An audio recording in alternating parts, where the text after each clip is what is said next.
Donc, en ce moment, sur le PP, on lance une conversation, musique et territoire, retour sur l'engagement de l'artiste activiste hawaïen George Helme avec Rodney Morales et à la modération, Mireille Vignol. Bienvenue. Je vais parler anglais en fait, comme ça on n'aura pas besoin de changer tout le temps. So I'm going to speak English and to interview Rodney in English. So if you don't feel comfortable, just get the headphones. Thank you, Rodney. Some of you might have seen Hawaiian Soul. It's a documentary that's about George Helme and Kimo Mitchell, two activists from Hawaii. I'm going to ask Rodney. It's a bit of a strange coincidence. Rodney is here for his book Honolulu Noir. It's a detective novel set in Hawaii that has just been published in French. And he also wrote several years ago. How many years ago, Rodney? 20 some years ago. Well, he wrote the introduction and he edited this book, okay, which is about George Helme. So there is the documentary about the life of George Helme. There is Rodney who wrote and edited this book, and he's here because he wrote another book. Everybody's following? Are we lost? No? Okay. So first of all, and it becomes more complicated, just wait. First of all, I'll ask Rodney to tell us about George Helme and Kimo Mitchell, so that we know what we are talking about those two activists. Thank you, Rodney. Okay. Yes, George Helme and Kimo Mitchell. Let's see. Oops. Excuse me. There's a picture of George Helme on the cover, and the reason he's in the front cover is because he was a leading figure in the, might say, the Hawaiian Renaissance, the political movement of like Hawaiians really asserting themselves, asserting their rights, asserting their place in a society that had really put them down for decades. Is it? I gotta get real close to the mic. Okay. I have the mic on my lips. Okay. So George Helme, yeah, he made, in a very short amount of time, I mean, it's staggering for me to measure it, but in around 14 months was almost the time he emerged to the time he disappeared. And shortly before his 27th birthday, he disappeared. He was gone. Kimo Mitchell was with him, and they were trying to rescue two other protesters who had gone to the island of Kaho'olawe that had been used for military target practice bombing for decades, an island that was uninhabitable. So there was a protest movement in 1976 to that, you know, but it was a landing is the best word. There was a landing on the island by 9 Hawaiians who said, you know, why is this land being desecrated? Why is any land being desecrated? Why is the U.S. military here? And out of that was created the Protect Kaho'olawe Association, which then became the Protect Kaho'olawe Ohana, like Ohana meaning more like family, a group dedicated to restoring Hawaiian rights, to fighting for the language, fighting for self-esteem, fighting for, you know, everything that we value. Out of that, George Helme was just a natural leader. So, and Kimo was just a guy along to help on that fateful attempt to rescue 2 other people who had been rescued already. They didn't know. So in their attempt to rescue these other people, they disappeared mysteriously. And to this day, it is a mystery. So I want to just back up a little bit, though, and tell a little bit more about George Helme, what and how he connects to, for one thing, music. Anybody who's seen, how many of you saw Hawaiian Soul, the video that's showing? Yeah. So some of you know, he's a fantastic musician. His singing, you know, moves me to this day. I mean, in the in the last hour, I was crying watching him sing. And this is the third time I've seen the film. It never hit me that way. You never know when it's going to hit you. But he's been, even though I never knew him personally, I followed what he was doing. I listened to him perform several times. I knew a lot of the same friends, and then I got to write, in writing about him, I got to be really close to his family, close to his best friends, and interviewed many, many people. He was born in 1950 in Molokai, on homestead land. It's kind of land, allocated for these poor Hawaiians to give them something, like throwing scraps. He was just like any kid in, say, in Moarea, Huahine, running around barefoot, living a very country life. And when he went to the city for high school, he felt really out of place. But he found somehow he found that he could sing, and he studied guitar, he studied music, he really studied it. But his teachers were amazing, because not only did they have him learn to be a singer, they had him study what went on behind the songs. Like, why did this person write this song? Why is this song about this subject? Why does this song called Waikiki not conjure up, big hotels, but a real tenderness toward the land there? Why did Liliuokalani, the queen, the deposed queen, write a song too about Waikiki? And the thing, there's the theme of territory here. I just wanted to say also that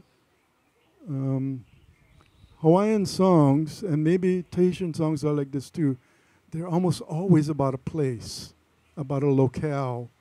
The song that opens Hawaiian Soul is Kalamaula, which is where George Helme grew up. And it's actually a recording, his niece is singing it in the movie. But just about every song he sang, there's a story behind it, and often a very sad story of people removed from their land, and a sad story, as we see in contemporary times, of the U.S. military taking over so much precious Hawaiian land. Pause there. So when George Helme went to the island, do we know what happened? I mean, he disappeared. Yes. Him and Kimo Mitchell, but do we know what happened? Okay. When they call it the landings, the first landing, the second landing, these protests that were happening in 1976 and 1977, which might have been the third landing, two guys, a guy named Walter Riddy and a guy named Richard Sawyer, decided to stay on the island, and they promised they would stay until the bombing stopped, even if it killed them. Okay, so they had been there on the island, and the bombing continued, and George Helme and others were very worried about them. So this is like in February 1977.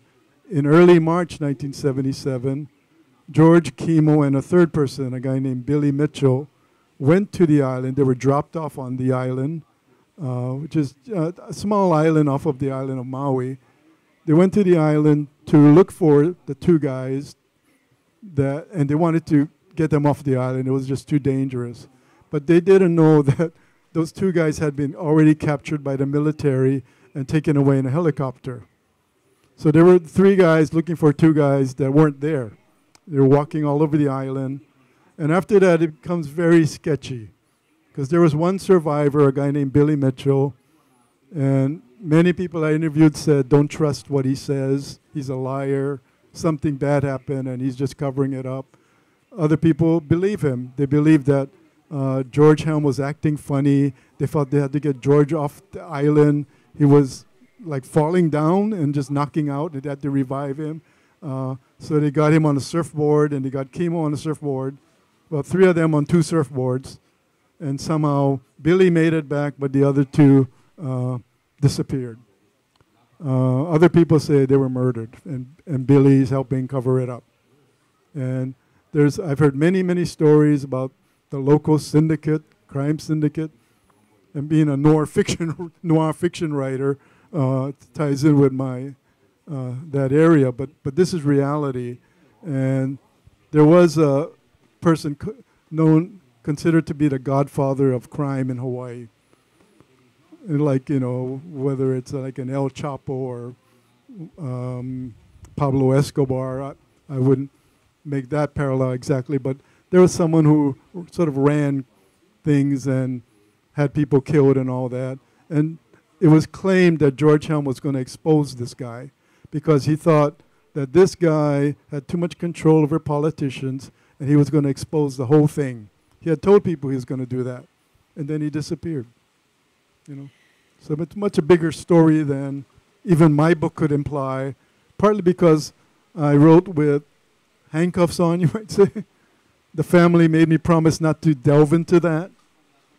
And I was a lot younger then, and I just said, okay, I'm going to stay away from the Godfather part of the story. Maybe you wouldn't be here today. And tell the story I can tell.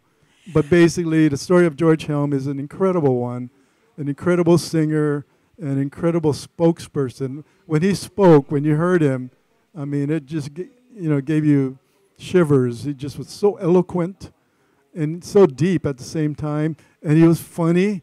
He had this amazing thing with audiences. If it was a high school audience, he'd really loosen up. I mean, you see it in his, the way he moved, the way he'd switch to pidgin and say, hey, and, it's really cool, man. He just turned it, in that direction, became he was very comfortable with pidgin, and he spoke Hawaiian Creole pidgin. But when he spoke to the legislature, it was a very different voice. And when he sang, it was another different voice. He had all these voices, each appropriate to the situation. And that in itself was amazing. And he was the most incredible figure I've ever come across in my lifetime. And, it's amazing to see that in your book, even though it's a different book about a different character, there is music, there is song, there is murder, there is very unsavory people with connections. So it's all part of it. But the eloquence of George Helme is something that now we are going to do. We're going to hear one piece of writing by George Helme that he actually wrote for the newspaper, and that was before the fourth landing. So, you have to imagine how brave those guys were, too, to go on this little island that was being bombed by the American army. I mean, it's quite incredible. And George Helme, this is part of Rodney's work in this book. He's collected some writings of George Helme. And what we did is that this week we had a workshop, a translation workshop, and we were five of you. There is one of here, Christine Mareva is somewhere around. Anyway, we all worked on one text, and Paru is going to read it for us. And I have some copies in French, and that's the English for you. So this is what George Helme wrote before the fourth occupation. Thank you, Paru. J'ai mes convictions, vous avez les vôtres. C'est simple pour moi, compliqué pour vous. Simplement parce que je suis hawaïen et que j'ai hérité de l'âme de mes kupuna. Il est de ma responsabilité morale de tenter de mettre fin à la profanation de notre aina, notre terre sacrée. Kohema lamalama au Kanaloa. Car chaque bombe larguée aggrave les blessures d'une âme déjà meurtrie. La vérité est qu'il y a l'homme et qu'il y a l'environnement. L'un ne remplace pas l'autre. Le souffle chez l'homme est le souffle de papa, la terre. L'homme n'est que le gardien du sol qui nourrit son corps et son âme. Aina est donc sacré. L'église de la vie n'est pas un bâtiment. Elle est le ciel ouvert, elle est l'océan tout autour, elle est la beauté du pays. Mon devoir est de protéger la terre-mère qui me donne vie et humblement de rendre grâce et demander pardon pour l'arrogance et l'insensibilité des hommes. Comment la défense nationale peut-elle détruire l'objet même qu'elle a pour mission de défendre, la terre sacrée de l'Amérique, de Hawaï? L'esprit de fierté est laissé en friche, sans vérité, ni sens pour les Keiki au Ka'aina, les enfants de la terre, coupés de celle-ci comme un fœtus arraché à sa mère. La défense nationale est indéfendable lorsqu'il s'agit, pour nombre de citoyens de Hawaï, de perdre leur fierté. Vous pouvez bien me traiter d'extrémiste. Je refuse de rester les bras croisés. Je ne permettrai pas à l'étranger de prostituer mon âme et je ne vendrai pas l'âme de ma culture comme une putain. Il est quand même incroyable que les découvertes archéologiques ne suffisent pas pour que le gouvernement fédéral respecte le caractère sacré de l'histoire. C'est ce mépris persistant de notre détermination, ce refus de prendre au sérieux la culture hawaïenne fondée sur le concept de Aloha Aina qui me force à m'engager. Maruru, Paru.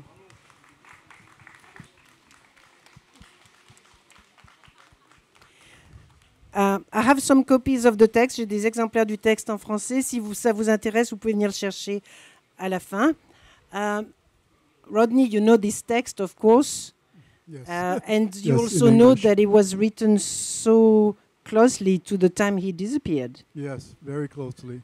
I wanted to, I mean, some of the, that it was a great selection in terms of, you know, you're hearing George Helme's own words, what he spoke or what he wrote. And he's so often talked about love for the land. In Hawaiian, we say aloha aina. And when they were doing these landings and putting their lives at risk, they just came up with that phrase. I mean, these are people who've just been so raised in American culture, so Americanized, and knew nothing about their own culture, Hawaiian culture. They knew about the overthrow, in 1893, but very little of the details of what happened. That Liliuokalani was imprisoned, that she wrote that great song that George sings in the movie while in prison. And but they even found out that, they were uttering aloha aina to each other, love for the land. We got to take care of the land. Land is being desecrated. We got to fight for land, because the land takes care of us. How can we not take care of the land? We need to be nurturing. And so they started professing all that and using the phrase aloha aina. And they didn't know that in the 1890s, that was being used as a phrase after the queen was overthrown. So it's like they didn't know their own history. They didn't know this love for the land wasn't something new. It was so much part of Hawaiian culture, this idea of nurturing the land. And so he spoke very eloquently about that. And the songs he sang really touched the elders, the kupuna. And while they dismissed initially all these young radicals, all these protesters, we don't want nothing. The elders just, when they heard George, it was different because he sang to them and he communicated so well with them and he won them over. The amazing thing about George Helme is he won the Hawaiian community, the Hawaii community over. He was getting too popular, too powerful, too much a threat to politicians in a very short time.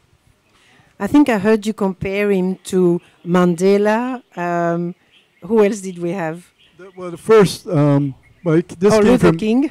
Well, his own mother said Martin Luther King, so but that's his mom, you know. But I mean, yeah, I think many people would think of someone like Nelson Mandela, but then the fact that he was this great musician, Bob Marley. Bob Marley and Nelson Mandela in one person, you know. I mean, there was something like that. He didn't do reggae. He's just very traditional kind of musician, playing traditional Hawaiian music. And you know, the real unfortunate thing as I'm speaking is like, Tibet, so much of it has not been available here in Tahiti, where he felt a connection to. And he, that, you know, because this is written in English and not in French, some of you are just beginning to learn about this. But I think if we can just convey more of what he was, and you could see his range as a singer. I mean, he did this incredible yodeling in one song, yodeling in a song called Hawaiian Cowboy, and I think it might be on YouTube. And he could go deep. He could do falsetto amazingly well. So he was just this great singer who could have had a great singing career, but you know, the politics of his people, fighting for his people, was far more important to him. Thank you, Rodney. I know that, and we all feel how moved you are by this story and by this singer.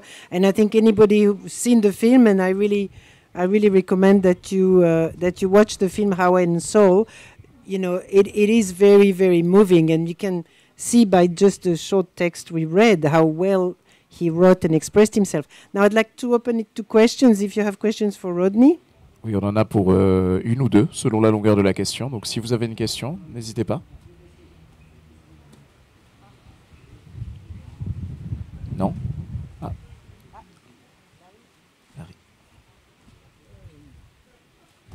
Thank you, Rodney. How did it come about that you got to work on this book of George Helme? One crazy accident after another, I would say. I was going for my master's degree in about 1982, 83, and I took a biography class. And we were asked to pick a subject, and I thought, first I thought of a guy who participated in the overthrow in the 1890s, a guy named Robert Wilcox. And I started to, maybe he's worth, and then it just hit me, George Helme. Why don't I write about George Helme? So it was gonna be a paper. I was writing a paper, but then I found out, and this is like one of these bizarre coincidences that pretty inexplicable. I saw in the newspaper that there was going to be a George Helme basketball tournament. And I'm like, what does basketball have to do with George Helme? What is this? So I went to the tournament and came across a guy named Doug Frias, and I interviewed him, and he told me he played basketball with George Helme. And George Helme was sent to Honolulu, the big city, to go to a Catholic school. And, there's a whole religion thing going on in all of this, but I won't get into it. It's too long. But he was a good basketball player, and he told me a story about how one time George was injured and he wouldn't stop playing. He's limping across, and the coach finally had to take him out of the game. It just showed that character he had. And so when George disappeared, this guy started a basketball tournament in his name, even though this guy had nothing to do with his politics. He just told me he was the funniest guy I knew. He said he just made everybody laugh all the time in high school. So that was George Helme in high school. And then at the tournament, I'm watching the tournament, and somebody said, that's his mom. So I go and I talk to his mom. And his brother is there, and his sister-in-law. And before, after a little while, they said, you got to come Molokai, like this. You got to come to our island. I'm like, I'm a poor master's degree student, struggling. I have a pregnant wife. You want me to go to this island for a paper I'm writing, But I went. And I started interviewing family members, and one thing led to another, and the Bamboo Ridge Press, which had published some of my stories, I approached the editor and said, maybe there's a book here, and he said, let's do it. And that was how many years after his death? About 6 years. 6 years. So, and then by 84, the book was out, and what I had done too is I only wrote much of the first half, which is biographical, biographical sketches of George Helme, and then an even shorter one on Kimo Mitchell, and I added a few short things. But I had been interviewing these incredible people who had eloquent things to say. They were eloquent people in their statements about George. So I had one of his friends named Ilima Pianaya. She wrote so beautifully. I said, can you write something? Walter Riddy, who was arrested on the island, wrote something. There were some songs that were written about George Helme. I asked the songwriters, can I put your songs in this book? There were artists who had drawn pictures and done artistic things or made photographic, art basically about George Helme and Kimo Mitchell, and I collected them all. So about half of the book is everything I gathered together to tell this bigger story. So it was a happy accident, I would say. Et on va finir là-dessus en remerciant Rodney, s'il vous plaît. Je veux des applaudissements pour cette intervention. Mireille, qui a permis cet échange. Et voilà, donc merci à tous les deux. Et Parou, qui a lu bien sûr, Parou pour le texte, qui était très bien lu, d'ailleurs, merci beaucoup. Yeah. Et du coup, la prochaine intervention, c'est une conversation donc, avec le sujet intelligence artificielle, une menace pour le monde du livre, avec Jeanne Seignol, de Mireille Vignol.